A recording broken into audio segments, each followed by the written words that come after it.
I was like mine, but let me find out. You've been going around throwing shots, running plots. Come on, man. Tryna block my blessings, but no need for comparisons. What's from me won't be from me. Yeah, I'ma go through just to grow through. But pay me what you owe me for. I make what you've been saying about me true, true. Tell them I need my money right now. Okay. Good morning, everybody. Make sure y'all stay tuned. Did you stay stole out my crown? Yeah. Sorry to tell you. I don't know why. Okay, anyway, y'all. Good morning again. Good morning. Good morning. Good morning. Good morning. Make sure y'all stay tuned. Good morning, everybody. My loyalty, I let you in back then because I couldn't see. But now it's clear you ain't ever been true to me. My intuition ain't never lied. I had to leave. Handle your business. Do what you think you need to do to get your revenge. But you won't break me, God, as my witness. Past the point of no return, I'm on a mission. Tryna block my blessings, but no need for comparisons. What's from me won't be from me. Yeah, I'ma go through just to grow through. But pay me what you owe me for. I make what you've been saying about me true, true. Tell them I need my money right now. I need my money. Rob me the juice, they stole out my crown. Sorry to tell you, I know my value. I'm gonna recoup, yeah. Don't waste my. All right, y'all. Y'all stay tuned. It is about to go down. Y'all know what time it is. It is time for my brother from another mother, y'all. Benjamin Dixon Show is starting up next. Dwayne, roll that show footage, sir. Good morning, y'all.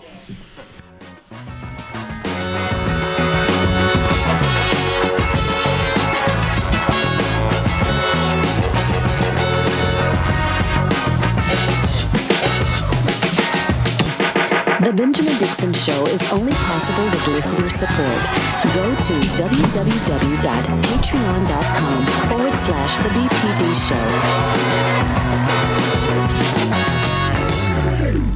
Show. Welcome back, folks. It's Monday, October 18th, 2021. I'm Benjamin Dixon, joined by my brother from another mother, who I have not had a chance to be on screen with for a couple of days here. DJ Exclusive. How's it going, man? Pretty good, brother. How about yourself, sir?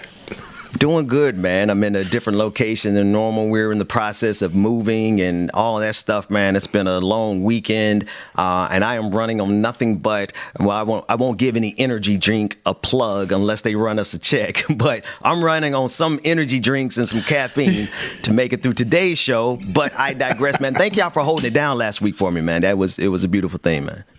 Hey, man, anytime. You know we got you, dog. It's no thing but a chicken wing. Ain't no thing but a chicken wing. Hey, speaking of, we got a guest coming up in a few minutes. There's a lot of one of the big things that I think people may miss. Good morning to all the audiences: Facebook, YouTube, Twitter, Twitch, Act TV. One thing that a lot of people may not be aware of, James, is that there is constant, nonstop protest and activism that is taking place around the country. So in a few minutes, we're going to be joined by Dave Palmer. He's a senior counsel at Center for Popular Democracy. We're going to talk with him about the protests in conjunction with our brother Cliff Albright from Black Voters Matter. We'll be speaking with them momentarily. But I want to start with a couple of clips from Right Wing Watch. It's been a while since we had a chance to talk about some evangelicals. So here's everyone's daily dose of evangelicals. Here's Lauren Witzke. She's former co-host of the Right Wing True News and former Delaware GOP candidate for Senate in 2020. She appeared on a program called No White Guilt, okay, where she spent an hour complaining that the anti-white system is allowing her white heritage to be destroyed by quote-unquote animals as part of a giant humiliation ritual. There's a lot going on in this clip. Let's take a look at it. White Christian males or white straight males are the most persecuted class demographic in the United States of America right now, especially in the workforce. The anti-white system that advocates for us, like people like us, to not have a voice, to not have any rights, like kind of considering us like second-class citizens that don't deserve rights is what they kind of try to treat us as. They think that the system, the anti-white system, is going to spare them too. And it is not. This anti-white system, it's coming for all of us. People are starting to notice more and more that every commercial is trying to push some kind of degeneracy on you, something anti-white on you if you don't notice. If you haven't noticed, I mean, everybody's starting to notice. It's all part of a giant humiliation ritual. That's what it was when they took down our historical monuments. It was a humiliation ritual. Oh, your heritage, everything you're proud of, we're going to give it away and hand it over to these animals and let them take it, tear it down, vandalize it right in front of you, and we're not going to do anything about it. You know, that's what it is. It's meant to demoralize you as a person. Now, James, before we jump into this, I still just want to identify who this person is. Lauren Witzke. She's a former co-host of the right-wing True News, right? One of those outlets. You've seen all these outlets with all their money and all their big flashy graphics. She was on that network. And she was also a candidate for Senate in 2020 for the Republican Party. So, bruh, this is mainstream thinking and talking points. This is what Republicans and so-called, or rather, let me correct myself, white so-called supremacists, this is what they're really thinking. I'm just looking like, okay. Because, yeah. And then the guy's Zoom call name is nowhiteguilt.org. Yeah. Okay. I'm not feeling it. Bro, listen, we are in a day like, I'm sorry, they might as well have swastikas. They may as well, right? Because this is what we're dealing with. And if we're wondering why we have a hard time getting critical race theory taught in our schools, because we got fools like this who are operating in our system every single day. Every day. Like, this is normal for them. This wasn't something that she had to read off a script. This was coming from the depths of her soul, all right? And everybody on the screen with her was like amen in her and whatnot, right? And then all the people in the audience are sending the super chats. They have an entire ecosystem of deplorables who are lined up ready to fight this second civil war because in their mind, listen to them, man. In her mind and in their minds, white men are the most persecuted group in the country. I'm sorry. It's a game. It's a game for them to see how much they can get away with hurting other people while still pretending to be as though they are those that are being hurted. Yeah, I just did that. Oh my God. I said hurt it. I translated to my natural vernacular came out. It didn't really mean to for it in that case. But, you know, hey, listen, I'm trying to shine on these white so-called supremacists, and here I am messing up my vernacular. Jenna Ellis complains that she and Rudy Giuliani, I'm moving on, that she and Rudy Giuliani are being smeared for working for Trump and promoting his bogus stolen election claims, likening their efforts to former President John Adams defending British soldiers in the Boston Massacre, and to Atticus Finch in To Kill a Mockingbird. Bro, these people got issues. Let's take a listen. You know, for everything that Mayor Giuliani has been through, especially over this last year, it is just so insane how the left is coming after him for simply representing his clan. I mean, they're coming after me as well, frankly, but not nearly to the extent that they are Rudy. And from the profession and from the perspective of being a lawyer, you know, it used to be that if you represented the politically inconvenient candidates or the politically inconvenient people. I mean, look at To Kill a Mockingbird. You know, it was like you were lauded as a defense attorney like John Adams, you know, who represented people who deserve a defense. And so just because the left absolutely hates President Trump, they are now trying to turn the profession of advocacy into a political commentary. And they're coming after every single person that was associated with Trump in just such a disastrous way. And this has such an impact on the future of America, because if we tell lawyers that in order to advocate for a client, that means that necessarily you have to subscribe to their position, and you will be liable for your bar license, essentially based on not only the merit of their case but the outcome. Then we won't have advocates anymore in the United States. there's a whole lot of talking to say a whole bunch of nothing, because there won't be a problem here in this country where you won't be able to get an attorney, especially when you're a billionaire, right? Or at least Donald Trump likes to pretend like he's a billionaire. But I digress. The point is, they're making a mountain out of molehill, James. There is, and the comparison is like, you know, what I love is when people read a little bit of history and don't provide any context.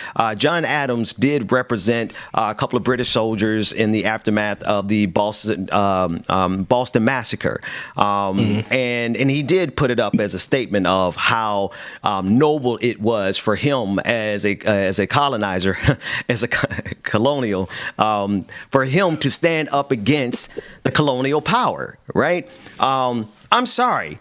It has nothing to do with Rudy Giuliani standing in front of the Four Seasons, not the hotel, James, but the Four Seasons laundromat that he ended up doing his entire interview at. Like, remember he thought he was booking the Four Seasons hotel and ended up going to like a Four Seasons crematorium or something. That's how smart these people are not. And now they're trying to compare him to John Adams and Atticus Finch from To Kill a Mockingbird. No, you don't have there's no narrative that makes you all the heroes of this story. You are the village idiots, period. Yeah, absolutely, brother. You said it right. And it kills me sometimes when people think that they're doing so good that they start comparing themselves to old figures, to ancestors and everything. And like, you sound dumb. You sound so dumb right now. Do you realize what you sound like? Did you repeat this speech in the mirror to yourself? Did you run this past anybody? And you probably did run it past somebody and they gave you the wrong information. So you was like, oh yeah, that sounds good. Yeah, that sounds real good. I think I'm going to go on TV and say this stuff and I think I'll be okay. Yeah, it does sound good. Say it. And then you get out here and you acting like a fool. It sound like a fool. It's like all of these people, all these like super, I don't know how to describe these incels, all these sad white supremacists who sit in their mama's basements and like to think that they are the descendants of Alexander the Great. They start comparing themselves to Alexander the Great. I'm like, no, you weren't even bad enough to be his eunuch. You would have been like, not even his slave. Most of these people today are laughable. Historical figures would probably execute these people on sight, right? On sight. Let alone sit around and have a conversation with them. Like Alexander, they really believe that they are somehow the inheritance, the recipients of an inheritance of greatness because of their whiteness, and their ancestors would have shot them on sight. They wouldn't have had nothing to do with these clowns. One other clip before our first guest comes this morning. Pat Robertson, who is one step away from the grave, is trying to get right with God before it's all said and done, because he's come out now and said that God loves everybody. And shout out, he gave my book a shout out. He said also that God is not a Republican.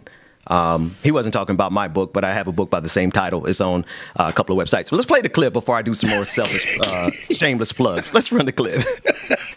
We had an enormous amount of influence, and I think it was important. Were there any negatives to tying Christian evangelicalism to the Republican Party? Well, there's no question about it. I became to realize without question that God is not a Republican, that God loves everybody. And the trouble with, getting involved in partisan politics is that half the electorate you make mad at you. And there was no legacy. What's next? Well, there's no legacy. I should be dealing with eternal matters and not secular politics. Now you say that. Dude about to die. Like, what we get? What you get, 5 years, 10 at the most. I'm being gracious here. He's growing a beard though. Did you see the little mustache, the goatee? I was like, look at him trying to switch it up at the end. Trying to switch it. I'm not taking part with you this morning. I'm not fooling with you. I was going to get worse. When he said he 1 foot inside the grave, I was like, oh, God. Oh, no, James. I said he's growing his beard so he could be casket sharp. I mean, this is how close to the grave this man is. I'm on a roll this morning, bro. Big boy, he is.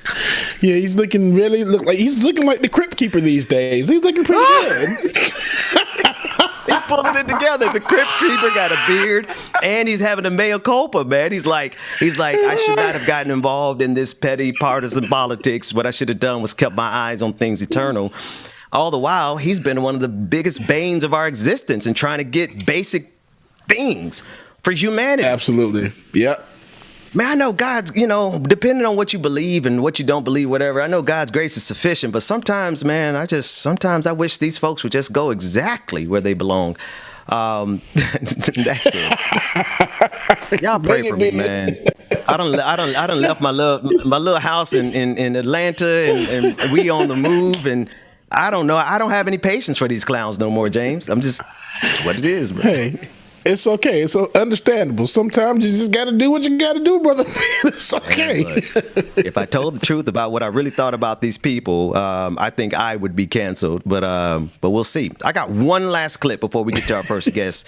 And this is from an anti-vax activist called Matt Staver, calling the vaccine mandates a purge, and says that the White House is the most hostile in history to America, that this White House, the Joe Biden White House, is the most hostile in history to America and America's values. It is designed to literally destroy this country. Let's run this clip. Certainly the White House, the majority in the House, and the Senate. There's the reason why a lot of bad legislation hasn't passed, because some good people stood up against this socialist, Marxist, anti-American rhetoric and regime and agenda in the Senate. So what we need to do is we need to increase those numbers. And then, going back to the previous callers, then we can go down the road of, other avenues. Maybe it's treason or something else. But certainly the White House is the most hostile in history to America and America's values. It is designed to literally destroy this country. And it is destroying it in many ways.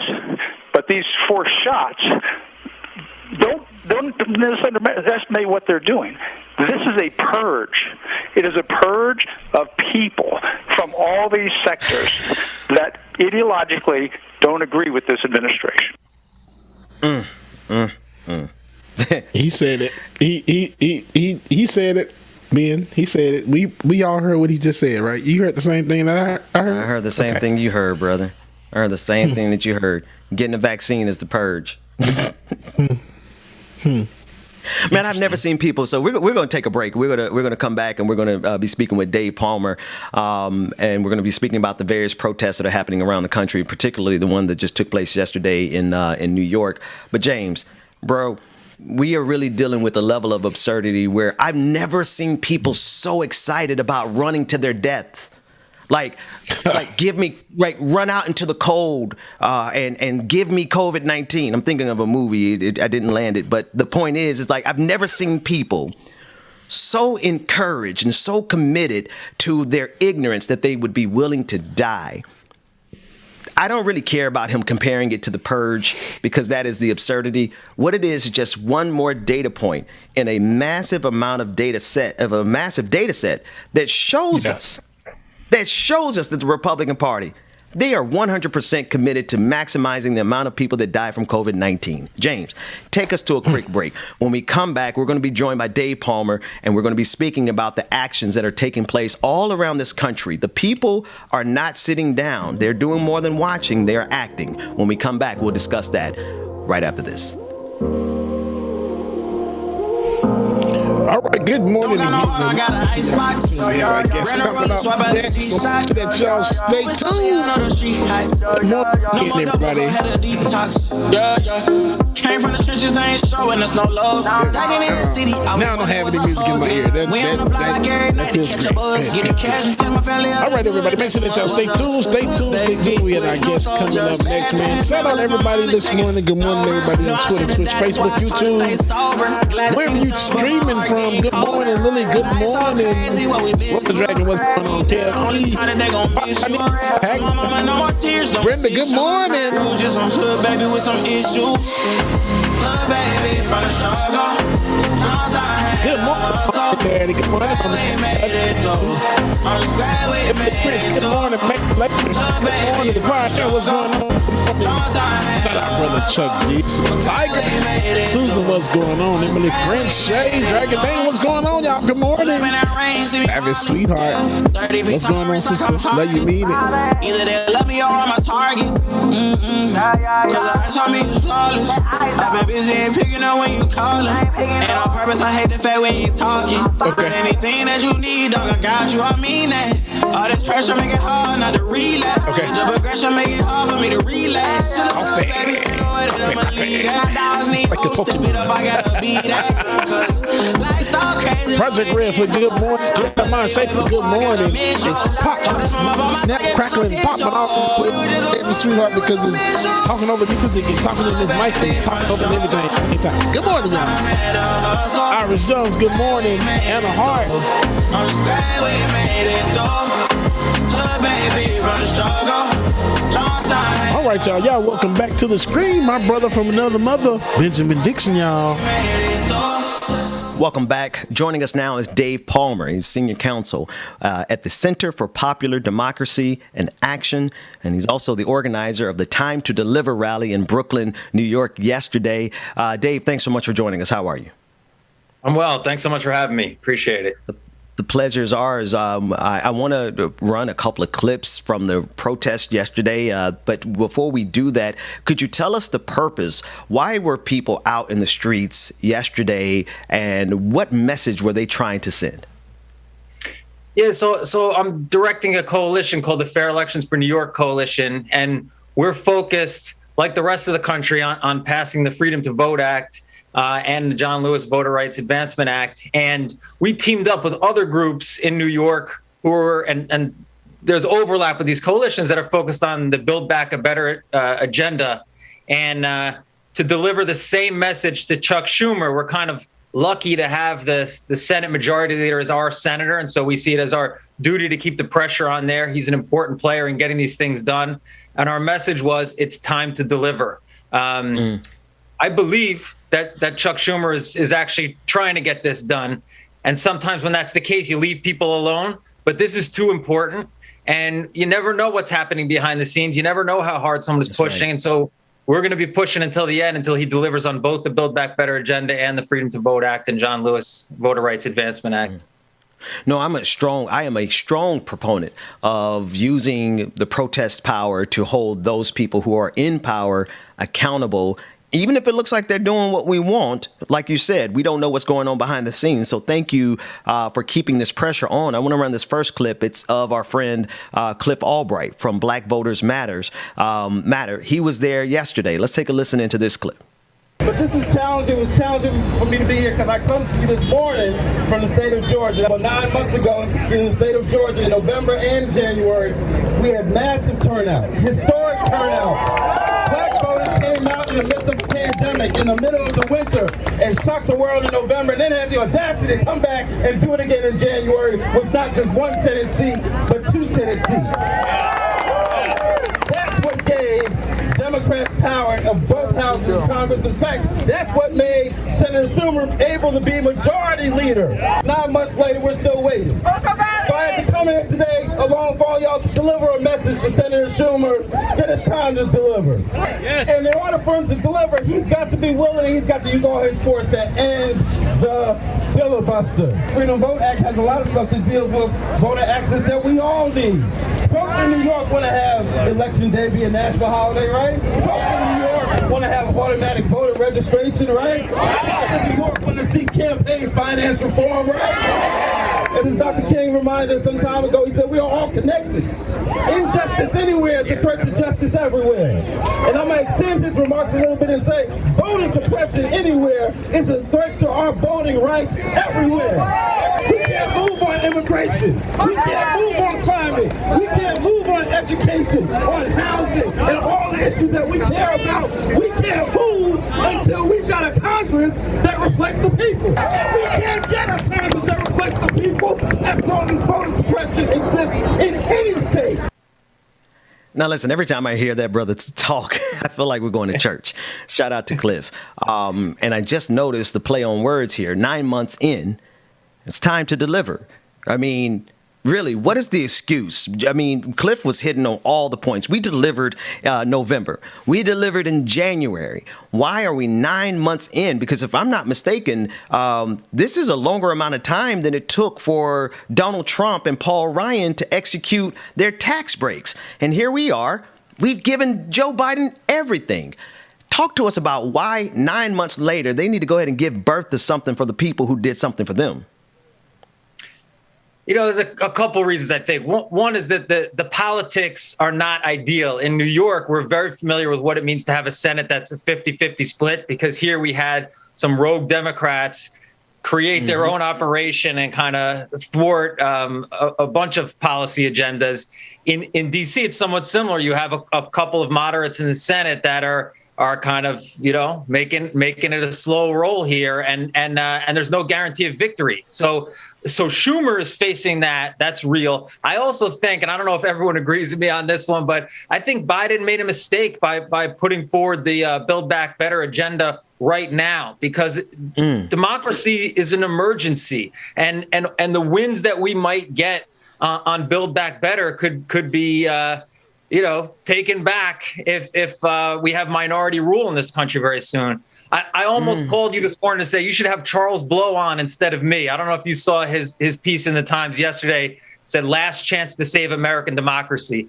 And I don't remember the exact line, but it was something like, even if you have, child care, you're going to have child care in a fascist state. You may have glistening infrastructure, but you're going to have glistening infrastructure in a fascist state. So right. I think, my sense is that the Biden administration doesn't have their hair on fire appropriately to deal with democracy. We have voter suppression bills where Republicans are trying to suppress his votes, essentially, in the states. They're trying to redraw maps so that they can have minority rule so that Republicans can get elected.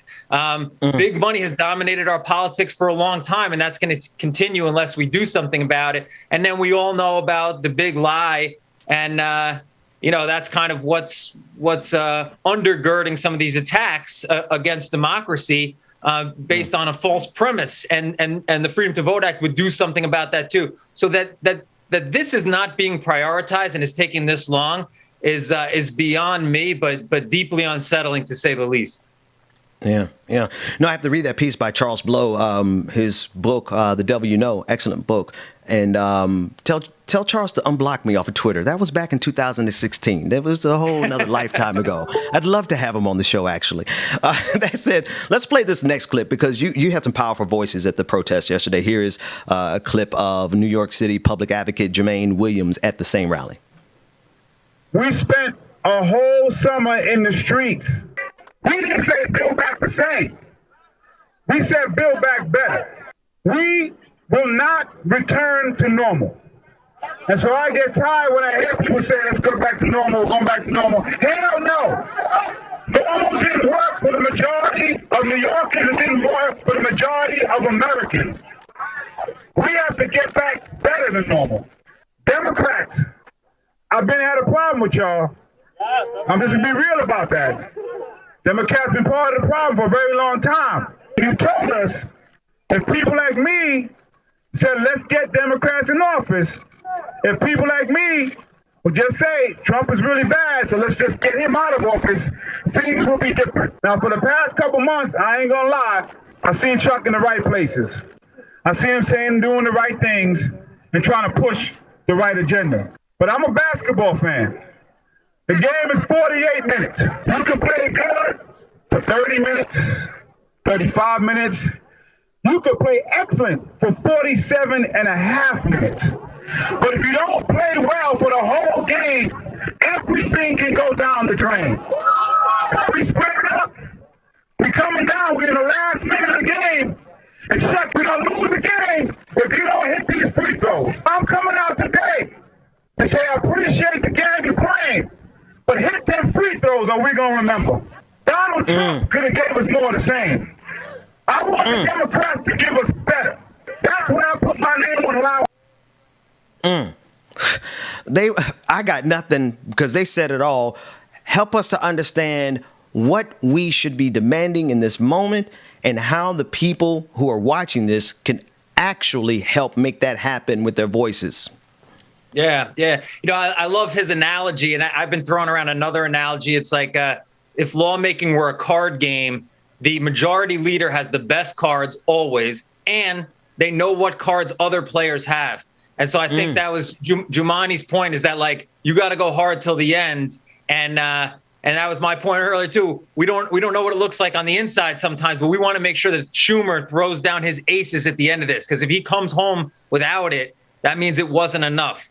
And so It's really important for people to be weighing in. I think whether you live in New York or not, you can weigh in with the Senate Majority Leader and with the Speaker of the House. And I think especially right now with President Biden on the Freedom to Vote Act front, my point about he needs his hair on fire on this has to be prioritizing this right now, or anything else we win may be at risk. And obviously you should call your own local representative and weigh in on the importance of the Freedom to Vote Act, the John Lewis bill, and also Build Back Better.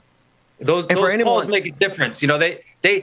I think people sometimes think like, oh, it's just a phone call, but no, there's a staff person that tracks those calls every day, and they report to the principal on it, and it makes a difference for how those elected officials act. And the last thing I'll say is just that elected officials often don't inspire me. Jumani's one who really does, but I think of elected officials as just blowing in the breeze, the political winds. And so it's up to us to create the direction of the wind that we want so that they blow in our direction. And so that's why it's important to weigh in, join these protests, write, call, get out in the streets. Yeah. No, absolutely. Dave Palmer, Center for Popular Democracy in Action. Tell everyone how they can get up with you and support your work. Sure. My email is dpalmer@populardemocracy.org. I'm on Twitter at DP611. Happy to be in touch with anybody. The coalition in New York is led by the Working Families Party, Citizen Action, New York Communities for Change, Make the Road, Vocal New York, and many others. So look us up, get involved. Fair elections for New York. Fair elections for in New York. Dave Palmer, thanks so much for joining us this morning. And thank you for that, putting that time to deliver rally together yesterday, because absolutely, it is absolutely time for the Biden administration to deliver to the people and for the people who delivered for them. Thank you so much for joining us today. Thanks for having me. And it took a village to put that together, of course, but thank you. Thank you. The pleasure is ours. And shout out to everyone who participated in that rally. And James, as I'm thinking about, we're getting ready to go to a break. I'm thinking about all the different protests that happen around this country, man. It's a constant labor of love. The people are out there working. And the news doesn't cover it. You know what I mean? Not for real. I mean, there were like 10,000 workers who struck over the weekend. There are protests, strikes all around the country. And you wouldn't really know it if you weren't tuned in to independent media. That's it. Let's go to a quick break. When we come back, like it or not, we're going to be joined by Professor Jared Ball. And we're going to be, what happened, James? I'm just talking my ass off, like agreeing with you like I'm a dude. Excuse me. And my mic muted the whole time. Being like, okay, with that being said, let's go to scrap. Well, but damn, mic muted. And you know, I do the show without looking at the screen, so I didn't know if you were there. I thought maybe I missed an audio cue, but that's all good. Do you want to say what you agree with me on? No, I was just saying I agree with you. Don is absolutely right, and yeah. Look, Dwayne used to be my dog. Dwayne ain't even say nothing. He's like, Bubba, you might mute it. No, I ain't even hear the voice of God in my ear. Nothing. Dang, Dwayne. Hey, Ben transitioned too fast for me. As soon as you was talking and he ain't hear nothing, he was like, oh, well, guess we going to commercial. Hey, right. No, hey, I ain't playing with nobody this year. Listen, man, I had to move my own furniture this weekend. I had a moving company, and he brought the smallest little moving truck I've ever seen in my damn life. So I don't really have much time for nobody no more, man. I'm sorry I didn't wait for you, Jay. I have time for you. His buddy bought the 6-foot truck, and you needed the 24. Look, see, that's what happened, Ben. We try to cut them corners. Hey, they showed up at Ben's house. Hey, man, I paid good money, man. That you attached to the back of the little U-Haul trailer you attached to the back. Let me tell you something. Dwayne, I paid good money for these movers, bro. Man. And then I had to go get a U-Haul, me and my wife out there looking like George Jefferson, George and Wheezy trying to move on up to the east side. Really, listen, Jay. You better take us a break, man, because I'm in rare form. We got to keep it together long enough to make it to the after party. Like it or not, coming up after this. Oh, man. I'm sorry, bro.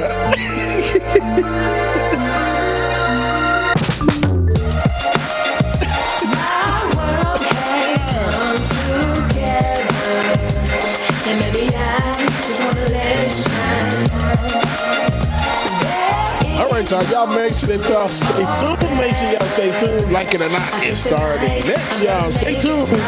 I stepped out, stepping on next. Little baddie, cashing big checks. I bought the whole block out, now that's a big flex. Peeping out my Uber window, like what's next? Got new levels and new devils out the wazoo.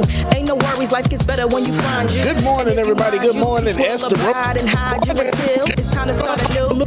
So live it up, we grown, ain't got no curfew. Who brought the bad vibes? Tell that bitch move. Walking all Justice Draconis. Good morning, Justice. Mad that I survived. Eddie Benford, yes, we saw that. Actually covered it earlier this morning once we actually broke the news as well, too. And that's probably why you're mad, man. Don't let Evie turn you into a trash bag. So get glad, find out why you sad. All that jealousy, you should subside. I think it's time to turn that mirror on you. Put it up close for a clear view. And look deep down inside. And soon you will find a pretty soul that needs more shine. My world has come together. And maybe I just wanna let it shine. There is no good or better. I think tonight I'm gonna make it mine. 1, 2, mean right hook. Come and test me, my mob beat will have you shook. It's a marathon. Stilettos game, but good morning, sister. Long time no see. When God made me to be an ice cold meadow. Why are you always pressed about my life? Talking with your friend and me's about me, saying, ooh, girl, have you seen it like the shine lights? You tried, but you could never dim my light. Please know I'm untouchable, girl. I'll slip through your fingers like a real fly kite. Why you wanna turn a good day into fight night? Constantly projecting all that negativity. Take that bad energy and go and get your mind right. Say a prayer tonight to keep it so tight. You in the big world of danger, cause you dwell in that drama. I put the work in, now I got the big bags that you call Birkins. My world has come together. And maybe I just wanna let y'all make sure y'all stay tuned, y'all. Good or better. I think tonight I'm gonna make it mine. My world has come together.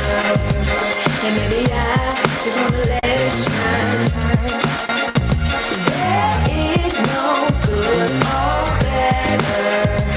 I think tonight.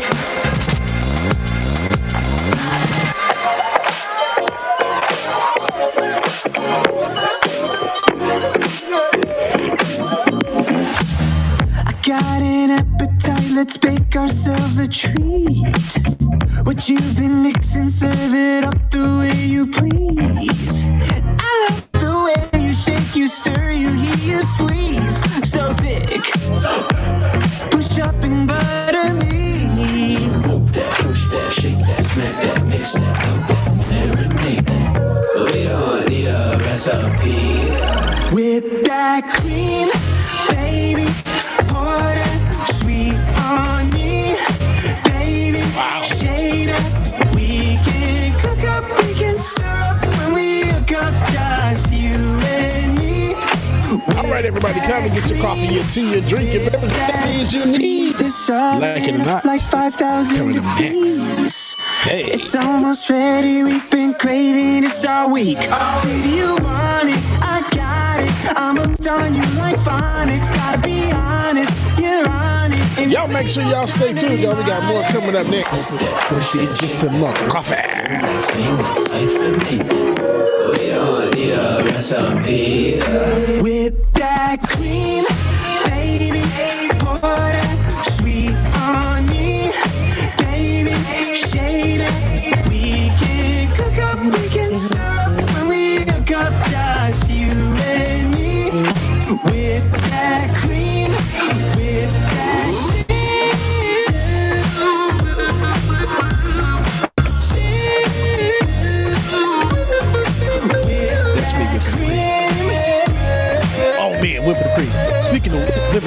night. I made camera got cut off.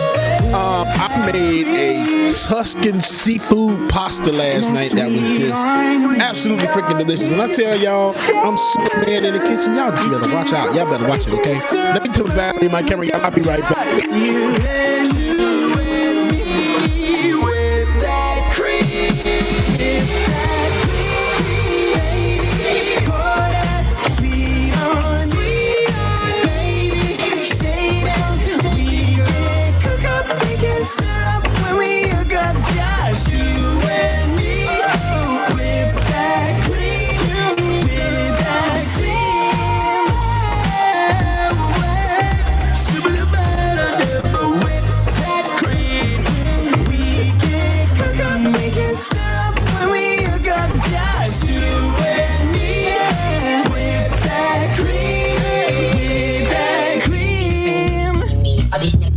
Wanna be a mini me. All these niggas just wanna be a mini me. All these niggas just wanna be a mini me. Feeling me, enemy. All these niggas just wanna be a mini me. All these niggas just wanna be a mini me. All these niggas just wanna be a mini me. Feeling me, enemy. All these niggas just wanna be a mini me. All these niggas just wanna be a mini me. All these niggas just wanna be a mini me. Feeling me, enemy. All these niggas just wanna be a mini me. All these niggas just wanna be a mini me. I'm about to go Goku. Leave my head is red like old news. Yeah, trying to get the green like it's Whole Foods. Couldn't take my style and now you so blue. Yeah, now we don't even know you. Your hometown we don't even go to. Trying to get it worldwide, global. Looking like a show you been killing. This is go-to. Spiller, the whole man killer. Life so free, can't no man kill 'em. Came from the bottom, was a broke man girl. Still move like Tim out with no found window. Boom, heart in me, I get hectic. I survive through the wreckage. Go look for the exit. New sheriff in town, I get a little reckless. Missed the memo, go check the message. I ain't then came back for seconds. I ain't seen your fake little necklace. Lifestyle decrepit, I should probably expect this. Too much game for your league. I'm Hussein with Steve, Hussein on beats. Legendary, I'm everything you aim to be. I'm insane if. All right, y'all, I am back. All these niggas just wanna be a mini me. All these niggas just wanna be a mini me. All these niggas just wanna be a mini me. Feeling me, enemy. Be the low frequency. Good morning, everybody. Good morning. Y'all make sure y'all stay tuned. We got some guests coming in next. But before we do, y'all know. Wait, I can't do that. Wait a minute. Let me place my pen. And let me focus on. There we go. Dwayne, are we ready to drop that song, Dwayne? Okay.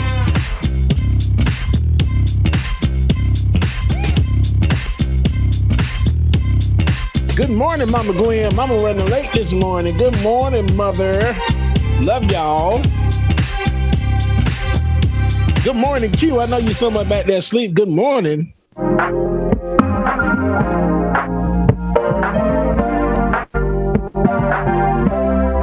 Ooh, Gwen just called me out in the chat room talking about, Bubba, come see your mama. We'll see. Stop. You can't break my focus. Sister Alicia, good morning. Isaac, good morning. I got you, Isaac. You done got me started. Every day is just the beginning. Take it to the bank, now I'm winning. Oh. Call me crazy, tell me lies. Diligence. I like that. Diligence. Good morning. All I need is more. One more hour, one more minute, one more chance for me to win it. Yeah, I want more. Every time I dream, I catch it. I know how to make it happen, but I want more. Climbing every mountain. Real quick, y'all. Laura Strada, good morning. Real quick, y'all. Dogs can't operate MRI machines, but cats can. Good morning, Steve. Burning underneath of my feet. Ooh, so call me crazy, tell me lies. Rosie Bean, good morning to you. Watch me rise. No more anchors holding me down. So all I need is more. One more hour, one more minute, one more chance for me to win it. Yeah, okay, I got you. Every time I catch once wrote a song about a tortilla, but it's more of a rap. Yeah. But no, I wrote this one for real. Y'all like it or not? It's about to go down. Y'all stay tuned. Y'all know what time it is. Get your coffee, your tea, drink whatever it is you need. It's time for Like It or Not, y'all. 9 a.m. to 10. The video is coming soon. The video is coming out on your channel. Yeah, politics and culture is we change skin like we're supposed to. Yeah, interviews and all the news we get to choose what gets the views. Like it or not, with Queen Azor. It's starting now, so stick around. Like it or not, it's going down. Like it or not, y'all stick around. Oh, Rebecca Azor is coming through. You know she got a good story for you. Oh, Benjamin, that's my dog. This is his show. He's a politics bro. I am your DJ exclusive. Y'all know who I am. I stay dropping them jams. Y'all sing it, everybody. Sing. Like it or not, it's going down. Like it or not, y'all stick around. Oh, like it or not, it's starting now. Like it or not, it's about to go down. Like It or Not with Benjamin Dixon starts now.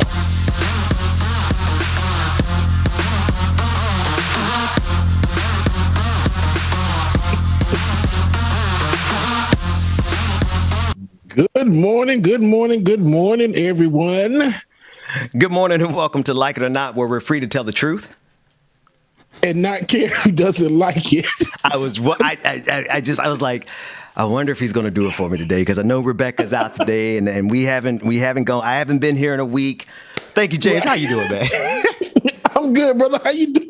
Listen, a couple of things, man. A couple of things before we move, because we have our next guest coming up here, and we have some heavy topics to jump into. But a couple of things, man. I cannot stand you and your dad jokes. I just have to put that into the atmosphere. And then two, most of all, I can't stand you because you're really going to tempt me to do something on that song, Like It or Not. Like it's you're playing it so much, and I hear so many spaces where I might could get in and make a little contribution. And I know you said you're going to get Rebecca to do a contribution to the song, and Nick, and tell us about what you try to get us to do with this song, man. I can't. Oh, we're not going to tell us. Remix. Okay. No, it's well, there it is. All right. Well, that said, to be is. I sent you the tracks, and the only thing I know is you better put the thing down. Then I gotta send out a couple of more. So yeah, you might have yours by the end of the business today, man. Definitely by the end of business this week. That's not a problem at all. That said, I want to shift gears. The United States of America has the highest incarceration rate anywhere on the face of the planet. We like to imprison people in this country. I want to bring to the conversation Professor Jared Ball of Morgan State University, along with Kalonji Changa of the podcast called Riot Starter TV. These two brothers have been on the show before, and I want to talk this morning. Thank you, gentlemen, for joining us. I want you to help us to understand this political prisoner aspect of the carceral state that we live in. Before we jump into it, gentlemen, thank y'all so much for joining us. How are you this morning? Man, it's great to be here as always. You know, pleasure. The pleasure is on the ours. Ben Dixon Show. Like it or not, man. I like That's the what I'm theme talking song. about, man. Listen. We record. You rap? No, I'm joking. Because you know, all black men. Get me out of retirement. Listen. I was telling my wife, we were talking about the joke on the internet that black men don't cheat. I said, well, okay, black men don't cheat, but all black men rap. At some point, Brother Ball, Professor Ball, I know at some point you dropped a couple of verses. We'll talk about all that stuff in a few. We'll get to all that in a few minutes. Well, actually, you said, "Oh yeah," pretty enthusiastically. Oh yeah. No, I'm a vicious in the car, alone, in the traffic freestyler. I'm a vicious recounter of certain Big Daddy Kane verses. That's right. Yeah. Hold on. So what group you came out of? Oh, see, he's hating. See, I came out of, people don't understand, I was the drummer in the greatest funk band in Western Maryland history between the years 1997 and 99. So I have even a little bit of a funk music background, and we gets down. Mama's Biscuits, the greatest funk band in Western Maryland. Mama's Biscuits, because ain't nothing better than Mama's Biscuits. Ain't nothing better than Mama's Biscuits. Dang right. Straight from the Muddy Waters album, Redman and Method Man. Take it from their inspiration. But yeah. Absolutely. I didn't know you were a funk drummer, man. Listen, we're supposed to be talking about some heavy stuff. We're gonna get to it, but like the whole premise of the show is to break the news to the people without breaking them. So let's do this real quick because I'm on y'all's schedule. I did not know that you played drums, brother. You could get down. Yeah, a little bit back in the day, enough to handle it for Mama's Biscuits. I wouldn't want to go too far now. But a little bit of my rendition of Buddy Miles style drumming. Yeah. The check right, we can get him back out of retirement. So it's all good. Let us know. Yeah, we're gonna get everybody out of retirement around here, man. But listen, let's shift gears, fellas. Listen, there's a mission. There is a consistent thread throughout American history about the imprisonment in some form or fashion of not just black people, but particularly black people with a particular message. This country has no problem. I was talking to some friends. This country has no problem killing our prophets, and it certainly doesn't have any problem imprisoning them. Professor Ball, you're professor of African and African American studies and the diaspora studies, rather. Help us to understand all of this that's going on in the most incarcerated country in the nation, in the world, right? Well, I mean, the United States is often promoted as a democracy born out of a struggle for independence and freedom. But in reality, it is a settler colonial state, a white supremacist capitalist settler colonial state that looks to, that operates on that basis. So it's the initial relationships that were developed in this country between labor and ownership, so to speak, or enslaved and master, or black and white, or rich and poor, and still in many cases, men and women. Those initial relationships remain intact, and in many cases, particularly between the relationship of black people and working people and the state, the relationship has remained undisturbed for several hundred years. So what that requires then is a variety of suppressive tactics used in response to those who would struggle for freedom and equality. And when you have a society built on, and still established and operating on the logic of extraction and exploitation, then one way to adjust the contemporary reality to that need is to tell people, is to rebrand people as free, but who are largely either enslaved to a wage slave system or an economic order, or are enslaved literally, as is the case expressed in the 13th Amendment in the Constitution, are literally enslaved through the process of incarceration, which then becomes this major business. And then as we'll turn to the issue of political prisoners, those who would struggle in an organized fashion against that situation are targeted with imprisonment specific to their politics. And that's, sort of the particular area that I know we're looking at this morning. Yeah. And Brother Kalonji, Brother Changa, I wanted to bring you into that conversation because it is, it's the, I don't even want to call it the best kept secret because it's plain as day. It's clear in sight. You drive anywhere. You see, we have made as a nation huge investments into prisons. They got to put people in there. But of course, the people they would want to put in there the most are the people who are speaking out against this system. Just give us your take on all this that's going on. Well, Michelle Alexander termed it the new Jim Crow, but we see it as business as usual. We know that America, the United States, has made literally a killing and a living off of the enslavement of African and other indigenous people. You're looking at a country that is 5% of the world population, yet has 25% of all incarcerated people on the planet. Again, 5% of the world population, but 25% of all prisoners on the planet.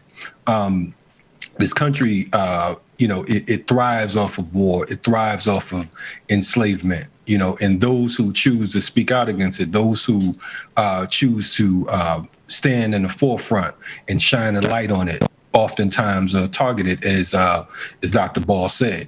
They're targeted not only because of their political actions, but their affiliations, and or their beliefs. And I like to point out as well, when we talk about moving from quote unquote social prisoner to political prisoner, it's the one thing that folks find quickly is that Malcolm moment oftentimes. You know what I mean? They go in as social prisoners, or they go in like a George Jackson or someone who was a social prisoner and that was looked at as a common thief or whatever. But through reading, through studying, through study groups and political education classes, they become politicized. And at that moment, they begin to take up and maintain the political struggle. And, these type of individuals are often segregated from regular prison population because they are deemed a threat because of the fact that they influence and transform others to become recruits for the movement. They are a threat to prison security and management because they stand in direct and perpetual opposition to the ideas that support the prison and its legitimacy. So I think that one of the things that we should remember and always recall is that, our very encounter with the quote unquote founding fathers of this nation was one of bloodshed. It was one of thievery, land grab, with the natives of this land, which they now call gentrification. All of this is part and parcel. The imprisonment system, it's one gigantic system that is split into different compartments and departments to basically throw the people off and to say, look, well, I'm over here fighting for gentrification, and I'm over here fighting for the environment, and I'm over here fighting for the animals. When in fact, you have folks who are in prison just for speaking out against those particular issues, and you don't have to be a quote unquote killer, or a Robin Hood to be a victim of, of this forced labor. Professor Ball, if you would take it from there and help us to understand, because there was a distinction there that I think is important, because not only are we dealing with the epidemic of incarceration in general, or over incarceration certainly, but we're dealing specifically with political prisoners who, in some form or fashion, have taken their stand, and you can help correct and clarify, but help the audience understand what is the distinction of a political prisoner in the United States of America. Sure, it's a great question. So, some like Elaine Brown, former leader of the Black Panther Party, has made this argument. Others have made this argument that all of us are political prisoners because the society is set up in such a way that it targets us for imprisonment and incarceration, and because because incarceration plays such a pivotal role in the structure of the overall economy in creating wealth for a ruling elite. But to Kalonji's point, there are some people like George Jackson who were locked up in at a point in their life for a gas station robbery or some other sort of relatively speaking petty crime, not some sort of violent murderous act. Right. Who then become politicized in prison. So today, people like Kevin Rashid Johnson figure prominently in that category. People who are incarcerated, part of my generation in the 90s, as an adult, engaged in the drug game, but then becomes politicized while incarcerated and then targeted specifically for further repression as a result. So in other words, they get, greater degrees of police repression, having their stuff taken, their letters interfered with and all that kind of stuff because of their attempt to organize prisoners and to learn differently and to re-educate and to become some sort of a more radical political person, as opposed to just an incarcerated, meant to be reduced to a state of an animal. Then there are those who are incarcerated and targeted specifically because of their political activity. Those people who are locked up today, like Sundiata Acoli, the comrade of Assata Shakur, who was herself in exile. People like Batulu Shakur, people like David Gilbert, a white ally who is still locked up despite being given clemency from Governor Cuomo. Rochelle McGee, the longest held political prisoner, is still locked up because and if I remember correctly, Kalonji might have corrected me on this, but he might have become more politicized while in prison himself. So he might. But so he might fit into that other category. But the point being, they're targeted because of their politics, and that's what distinguishes them as political prisoners. Now, of course, the United States denies that they exist. So when you raise a Leonard Peltier, the indigenous so-called American held for and in cases where it's even stated by the FBI, we don't know who killed the officers at Pine Ridge, but we're going to put somebody in jail. And Leonard, because of his work with the American Indian movement, is a perfect candidate for that, and to be held in prison for decades ever since. The United States will say that they're not political prisoners. They will say officially, well, they're charged with this crime or that crime. But any investigation as to what has gone on, Russell Maroon Schultz in particular, another example, if you just look at the cases and how these courtroom spectacles took place, you see that it's not about any actual evidence. It's not about any actual crime that these folks are said to have committed. It's because of the political activism and the ideas that they represent that they don't want us to adopt going forward. And then lastly, I'll just say we have to be aware that this issue, it isn't just something relegated to the past. And this is the 60s and 70s and old folks, still complaining. This is something that people today have to be aware of because new political prisoners are being created even as we speak, because of their participation against police violence or some other organized activity against the state. So we have to be aware not only of those legacies, so to speak, but how this is something that will impact us going forward. I think people could most readily identify with that threat from the George Floyd protests. And I don't know if any of you remember specifically where they were just disappearing people off the streets of Denver. I mean, just pulling up unmarked vehicles, not even in uniform, just snatching people off the street. So there is obviously not only the capacity, I mean, this country is built to be a carceral state, but there's great capacity for it to go even further. I want to kind of shift gears here and ask some questions from me. How do you two brothers, and just kind of expand the conversation, how do y'all deal with the fact of the reality of the empire that we find ourselves inside of, along with trying not to become the next political prisoner? It's kind of a big question, but whoever wants to take it first, the floor is open. Well, I'll jump on it. Basically, my thing is, there's a quote, I'd rather be a lion for a day than a lamb that lives forever. I think that the thing is, if our ancestors were as cowardly and as lazy as many of us are today, then we wouldn't exist. We'd still be in the cotton fields. So I feel like it is my duty because of the fact that I don't feel my life is my own. I think that, we come here and not on no cliche, supernatural type way. We are here for a purpose. And I think that anyone who sits back and allows their people or our people to be murdered and brutalized and tortured and not even have the gall to open your mouth and speak, then you are a strange kind of man or woman.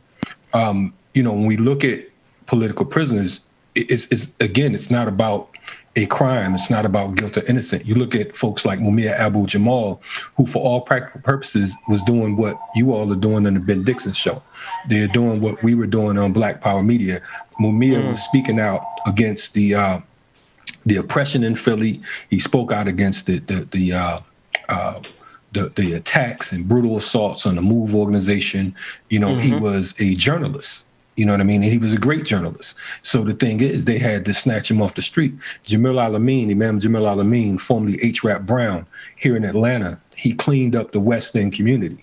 You know what I mean? He had folks like Coretta Scott King and Andrew Young, you know, moving their children into the West End, where at one point it was a dangerous spot where folks were, you know, it was a lot of drug dealing and literally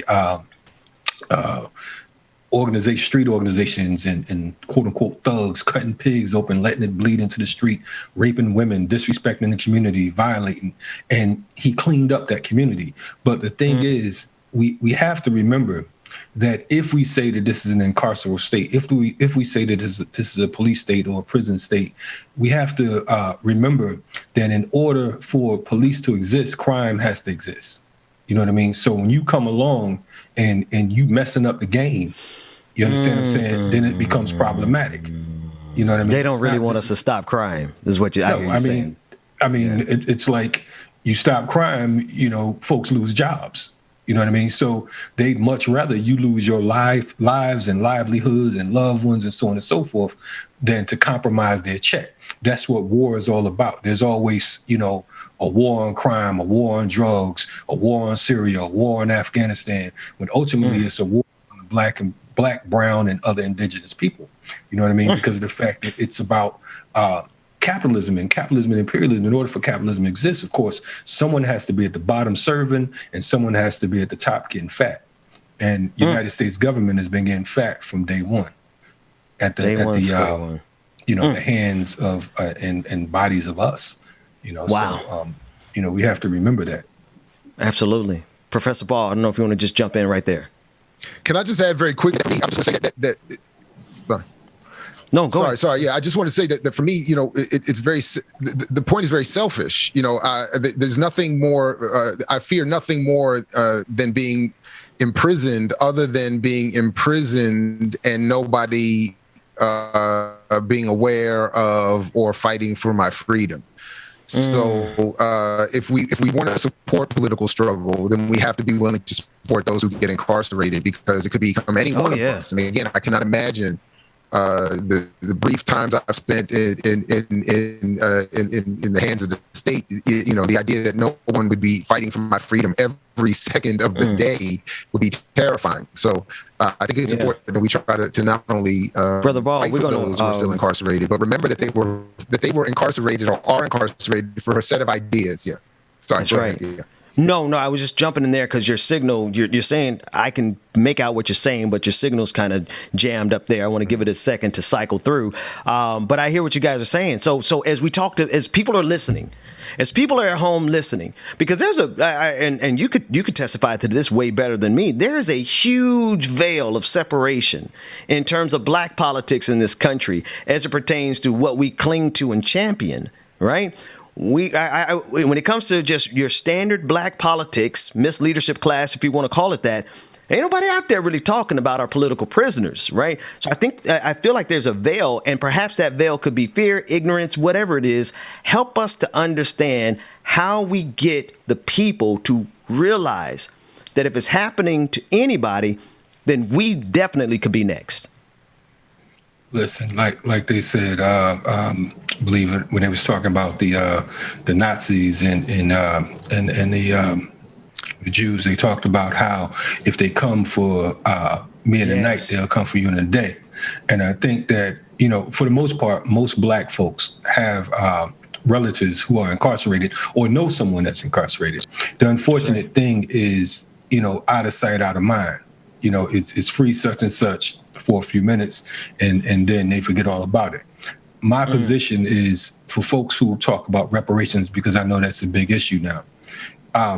We look at how any civilized government deals with their political prisoners or how they deal with the captives, so to speak.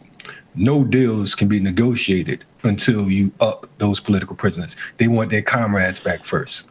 You know what I mean? Right. If someone kidnaps your wife, you're not going to say, they're not going to say, you know what, we're going to form a truce, everything cool, you know what I'm saying? I got your wife and kids, but you know, we should stop fighting. Mate. I'm sorry.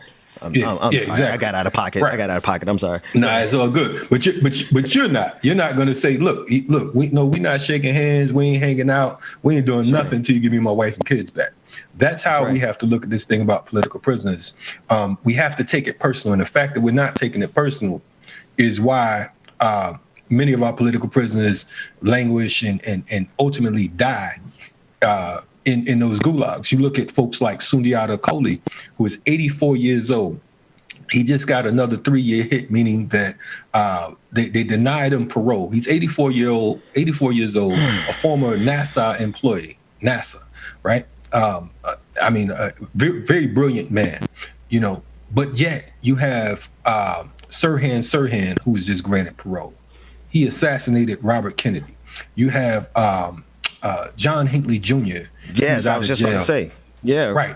Reagan's is that would yes, be. Yes. So let's examine this. We're talking about these particular brothers. In many cases, the quote unquote political prisoners were accused of murdering police officers. And in many cases, there's no physical, scientific, or any other type of evidence, you know, saying that they did that. But you saw John Hinckley Jr. I mean, they didn't even charge. Right. He wasn't even found guilty. They said that he was mentally ill. You know what I mean? He's on YouTube making songs and all kinds of stuff right now. But you have political prisoners who've been locked up. Many of them for over 50 years.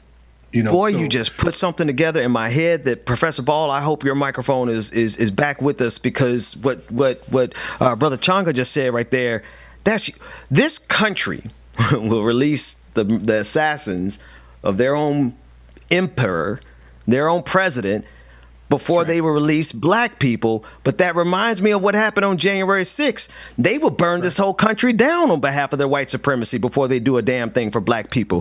Professor Ball, I want you to get the last word, because we're coming up on our time here. And I would like for both of you actually to tell people how they can support your work. But just Professor Ball, help us with that. So just very quickly, and I apologize for my connection issues. I appreciate what you're doing here, Ben. The bottom line is the reason they could let Sirhan Sirhan out is that even to the extent that he actually is guilty of what he's accused of, the act he's charged with, that is killing Robert F. Kennedy and taking this country that much farther away from what would be considered a more progressive trajectory than it's on now, or has been since that assassination, is more in line with the power that be than supporting the politics of those who are locked up as political prisoners would be to this day. So Sirhan represents more of a support network for those in power, unfortunately, than those who are our political prisoners to this day. And I thank you very much, and I apologize again for my connection issues this morning. No problem, man. You said a word there. And Brother Changa, if you would tell everybody how they can support not only your work and Brother Ball and Professor Ball's work, but also how can they generally be supportive of the fight on behalf of political prisoners? I would say two things. For one, I would say definitely join an organization. I think that, to safeguard yourselves and to safeguard us, our people in general, the first thing you want to join an organization that has a program and plan of action, not just something, not just empty rhetoric and fashionable militancy. You want to get down with folks who actually are committed and have a track record of working on behalf of our people. Two things I would say. First of all, again, to echo Dr. Ball, definitely appreciate the support from your show. It's an awesome show. We appreciate that. We would also we do a lot of political prisoner work on our platform, which is Black Power Media. So to the listeners, when you're not listening to this particular show, definitely check out Black Power Media on YouTube as well. To support political prisoners, I would say go to thejerichomovement.com. thejerichomovement.com. And lastly, if you're looking for an organization to join, I represent an organization called thepeoplesarmy.org, which is the Seattle movement. And we have about a dozen or so organizations that have come together as a quote unquote umbrella to fight oppression as a whole. But keep up the excellent work, Ben. Hey, man. You know, Thank again, you, man. we're absolutely grateful for all that you do. And it's Listen, necessary. and anytime, thank you. And anytime you guys are available to come in and help educate us and keep us on target, because one thing I committed to do, man, this has been a long pandemic. The pandemic has been long enough for me to be like 3 different people. And at this stage of my evolution, I don't have time to talk about everything they want us to talk about. We got to talk about what's important to us.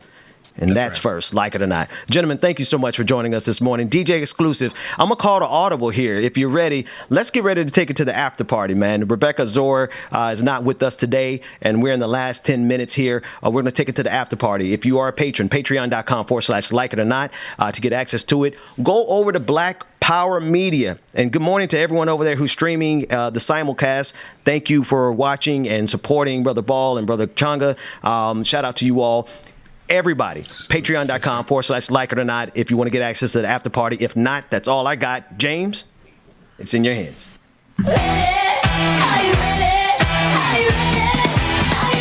All right, y'all. Thank you so much again for our guest joining us today. Again this morning, shout out to everybody that came over from Black Power Media. We saw y'all in the chat room. We greatly appreciate it. Thank y'all again. Looks like something just on the screen. It's on, but good morning, everybody. Again, we hope you enjoyed the show today. Rebecca, our sister Rebecca, we love you, sister. Keep your head up, sis. Don't let them stress you out. I ain't gonna let them stress me out either. God dang it. All right, y'all. Y'all stay tuned. After the party is starting up next. Dwayne is gonna take me off camera, but the music is still playing because I forgot to submit my time sheet for work, and I want to get paid. So, Dwayne, take me down, but the music is still playing, y'all, and I'll be here talking to y'all as well, too. Y'all stay tuned. After the party coming up next.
Know that they ride or die. I keep boys by my side.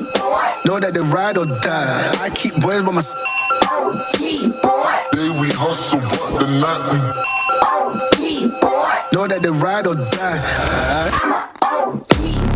Know that they ride or die. I keep boys by my side.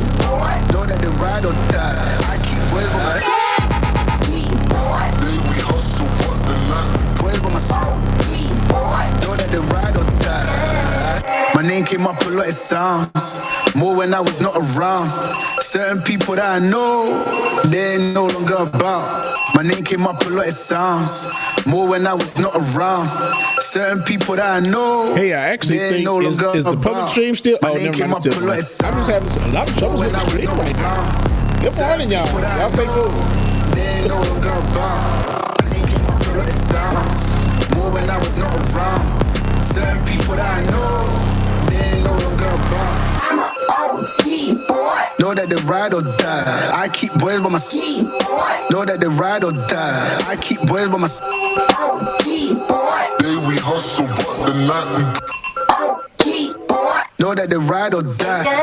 I'm an OG boy. Know that they ride or die. I keep boys by my side. Know that they ride or die. I keep boys by my side.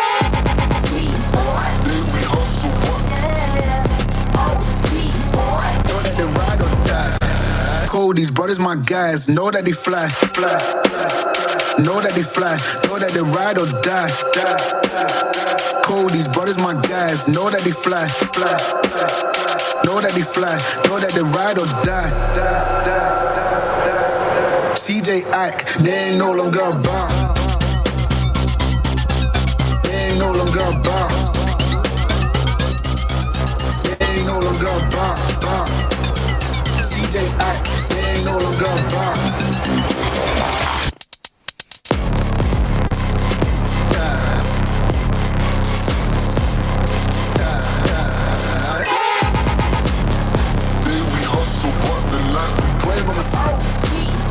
Know that they ride or die. I'm a OG boy. Know that they ride or die. I keep wave on my sleeve, boy. Know that they ride or die. I keep wave on my sleeve, boy. We hustle, but the line. Wave on my sleeve, boy. Know that they ride or die.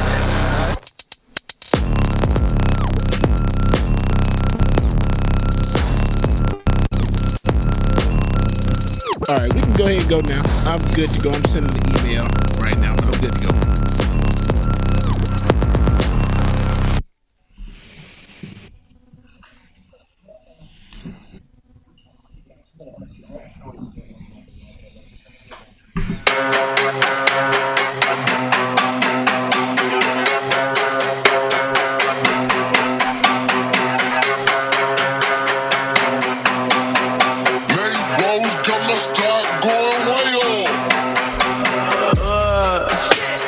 Checking for me, no one checking on me, so I had to go run up a check. I got the message on me, ain't no flexing on me. My attorney gon' call and collect. Blessings on blessings for me, my successes only made them envious, they got upset. I had to put all their egos in check. I want the money, the power, respect, and I heard you know so-and-so. You not a threat, cause I really know so-and-so. They like my family, so they go pretend that they cool till they bust at your motherfucking chest. I'm getting gutter, my flow been like butter, my check in the bank. They see the number, all of my haters feel one of two ways. Really upset, they show some respect. I can't even think about it. I've been up, so read about it. No beat around it, straight to it, no ring around it. You coming for me, we'll see about it. We'll never see it when I get my feet up. 100 meters where I run the fee up. And go Changa, not a manapia. I had to re-up on a reel, so you stay the feeder. And put it back into the bit, cause I don't really need it. I heard they checking for me, no one checking on me, so I had to go run up a check. I got the message on me, ain't no flexing on me. My attorney gon' call and collect. Blessings on blessings for me, my successes only made them envious, they got upset. I had to put all their egos in check. I had to put all their egos in check. You're not entitled to anything else. I get 10 years of this under my belt. Your art is an art that all right, feel it and nobody hears it. We are good to go. Welcome back, y'all. Welcome back to the stream. My brother from another mother. It gotta go. You should be happy I lighten the load. The weight of your arrogance, heavy as stone. I make an appearance, they already know. That chip on your shoulder will crumble and fold. Yeah, it's not a secret that you have been fearing the shit that I'm on you after the bragging and boast. But there you go. Dwayne, like I'm here somewhere. I felt like I was somewhere in the trapped in a. Anyway, what's going on, James? Who was that track we just got through listening to? No Stuff. It's Ego. It's called Egos by No Stuff. ANOW Stuff. ANOW. No Stuff. No, K and O. I thought you said A. Okay. I'm about to say that's a very unique way. I was thinking AA run. I thought it was an AA run situation. Okay. That said, welcome to the after party. We're still remaining live for all the different audiences. Rebecca Zor is out today. I'm exhausted, man. I got in at midnight. And then, you know me, I wake up at 5 like clockwork, and I was like, well, it's time to get ready for the show. So here we are today, man. So I think the audience will forgive me if I go ahead and we got a couple of clips that we want to go over before we get out of here, but I think we're going to end a little bit early if that's okay with you. Yeah, man, I'm cool with that. Yep.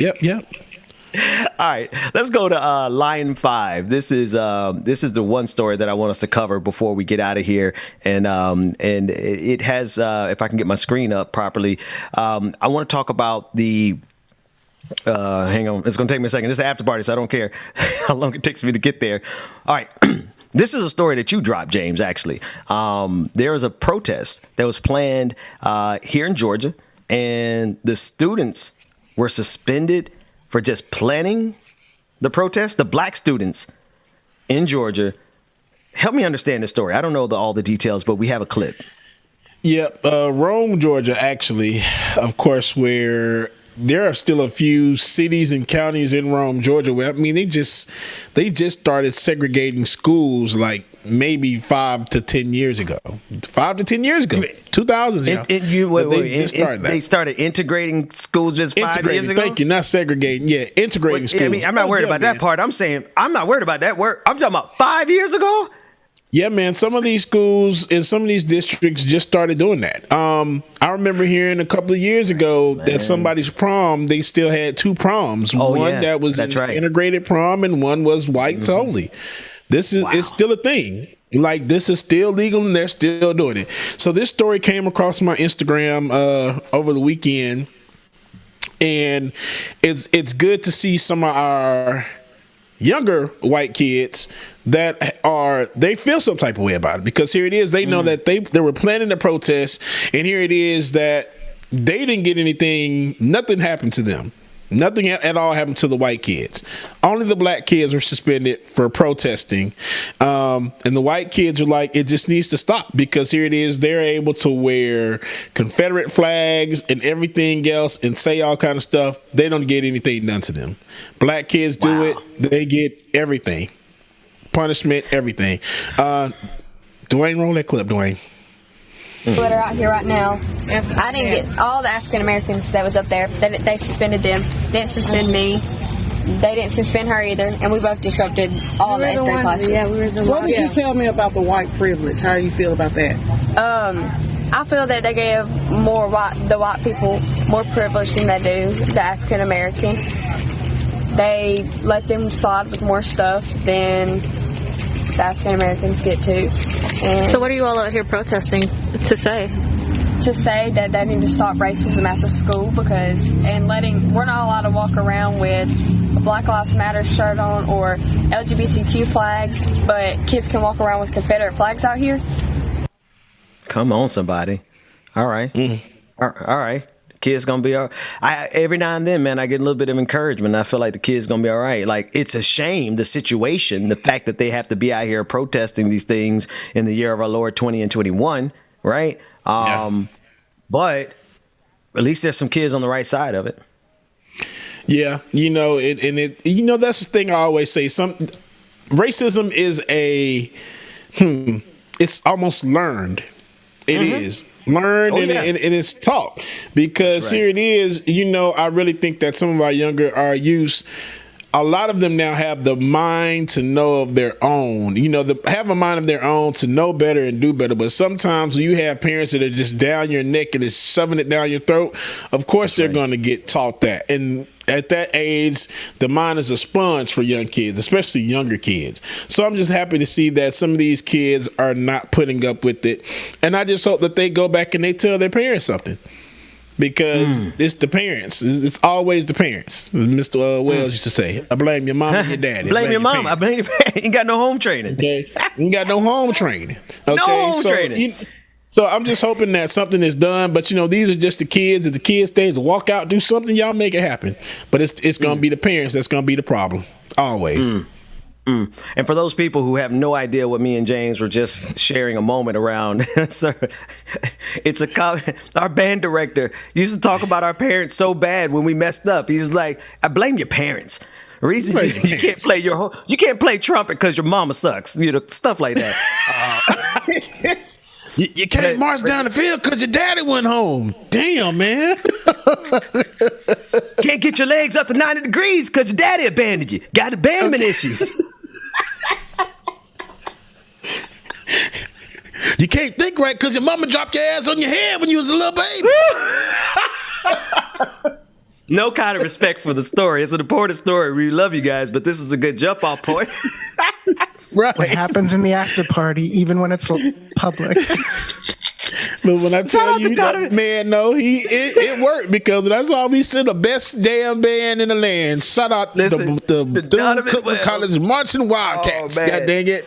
It ain't FAMU. Bro, I never forget, man.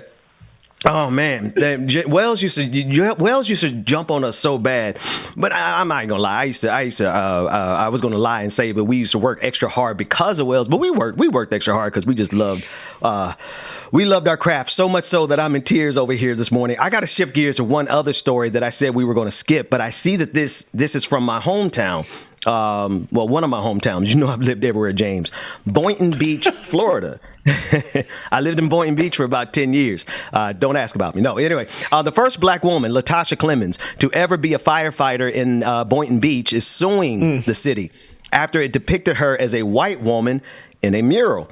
Back in April, hashtag Latasha Clemens from Boynton Beach filed a lawsuit against the city after a mural that was drawn to honor her and her peers reflected her as a white member of the city fire department. Now the Boynton Beach City Commission is expected to meet this week to discuss the legal matter and the issue itself. The city commission will meet in a closed door session to discuss the litigation, blah, blah, blah, blah, blah. I'm just curious how you make that mistake. Like what was the... Go ahead, there's sound for the clip. This was actually, we'll have to bring this back for Rebecca, but there's actually sound on this one if you want to play. Okay, let's run this clip. The attorney, looks like it's the attorney for Latasha Clemens. Let's take a look at it. I was in shock when I saw it. I was disappointed, and then I was outraged. I've had sleepless nights over it because, I've tried to treat everybody with respect in my community and my department. Well, initially, I just want to know why it happened, who made the change. Latasha Clemens is a local hero. As a little girl, she dreamed of becoming a firefighter, and she achieved that dream. She became the first black female deputy fire chief. Born and raised in the city of Boynton Beach, she gave her life's blood to the city and the people of Boynton Beach to be whitewashed on a wall that should have been representative of the city. Well, I tell you what I'm going to do, James. When I get off of this episode, I'm going to call my folks down there in Boynton Beach and see what's going on with this story. Because who thought that was a good idea is all I'm. It's like probably all the probably things that you're going to get artist sued over. Exactly. Yeah, probably the artist being the dumbass probably messed that up, because I'm like, definitely, you can't say that it was an accident for the simple fact that there's a black man in the other picture that they got pretty good. So it's almost like, okay, oh crap, we put the wrong face on here for this woman. Let's just not change it. Let's just just leave it, because the face looks blurred out. So it almost looks like y'all in one. I don't know. It's like, did you intentionally do this, or was it like, because the face shape doesn't even match what's on the picture right there? That's a white man, so it's almost like they took an image that was a like a proof that they just had sitting around. Okay, this is how it's gonna look, and this is what that's the negative, and that's what the hell they just put on. It doesn't look like okay, her. You make a really good point. It doesn't look like her. Yeah, it doesn't look like her. So it almost looks like that y'all messed that up. Y'all totally screwed that up, and y'all just didn't worry about fixing the damn mistake. James, I need you to pause it, Dwayne. Pause it at the picture of her, because it looked like they got a pencil and just erased her face, man. It looked like they erased it and then like, oops, I messed up. Let me start over it, but didn't go back and finish. Yeah, because this type of artwork looks like it's just a printout that they put up there, so it looks like they messed up, dude. They messed up, all right, or something. They messed up. They about to get sued. I wanted to see this clip so I could see if I knew Latasha, because I was like, she about to get this lawsuit. I was gonna slide back in Boynton Beach, but like, hey, sis, remember? And I'm looking really close at the attorney. I'm like, did the attorney go to the church I went to? She probably did. But anyway, I digress. There's a lot of craziness going on. Listen, folks, we got plenty of other stories that we could cover, but I'm wild and out of pocket today. That's because I'm on 3 hours of sleep. James, man, I could turn it over to you to play, or we could just call it a day and pick it up tomorrow, because Rebecca Azor will be back. Go ahead, man. I was about to say, man, we can call it a day. You ain't gonna complain, are you? No, because especially because the industrial law said it looks like Laura Vigo from Ghostbusters. That's who it does look like. Vigo. Lord Vigo. Industrialized, bro. You stupid, man. Talk about Vigo, the master of evil. Don't play with me, man. That's one of my favorite movies right there. Bobby Brown does like that song. Man, that's what it looked like for real. The Carpathian. Oh my God, the Carpathian. Man, take your ass to sleep, bro. I will see y'all tomorrow. James, play something so I can go take off this jacket and roll right into this bed that's next to this desk. Thank y'all. We'll see everybody in the morning. Take care, everybody. I ain't even ready yet. It's talking about play some. Okay, y'all, we greatly appreciate y'all for coming to this morning. Hey, man, definitely y'all stay tuned. We can see y'all. Good morning, y'all. Real quick, let me give a shout out to. Real quick, Jam Toon says, can we get a happy birthday for Dak_Apollyon? Dak_Apollyon. Happy birthday, Dak. Happy birthday. Thank y'all for tuning in, man. Again, we will see y'all in the. Wait a minute, I gotta read one more thing up before the rain shoots up. This is real combo. Okay, Mickey Mallory, thank you for your 2 super chats. I got one for you. This is real combo. Shout out to all of our POWs and brothers in the struggle. We love and miss y'all. So shout out Mickey Mallory for your super chat. We greatly appreciate it. Now we will see y'all in the morning. Deuces. I'm in line with the stars. I'm in sync with the earth. 10 toes deep, flower child from the turf. I never switch sides. Like even when I die, I'ma ride for the squad. Let her ties in the hearse. I've been on the vibe, kinda hard to describe. I'm in between, I'm good and it's fine, but I'm tired of the grind. Then I come alive in the night to realize I'm in the middle of the time of my life. I never so packed for the stack, never lied on the rap. Got a bag from the way that I write it. Queen looking Tyson, do that ass survive, doing 80 to the house. Then I hit it to the sky, change haters on a tirade. Talking to the crib in the face, be still, let that hate stuff fade. We all want the same, we all want a meal in the safe. I wanna live like I'm trying to get enlightenment. Trail spill from my lips, feel big from the bib. Take a sip till I pass out. Try and get grit, but it don't make sense. Cause you can lose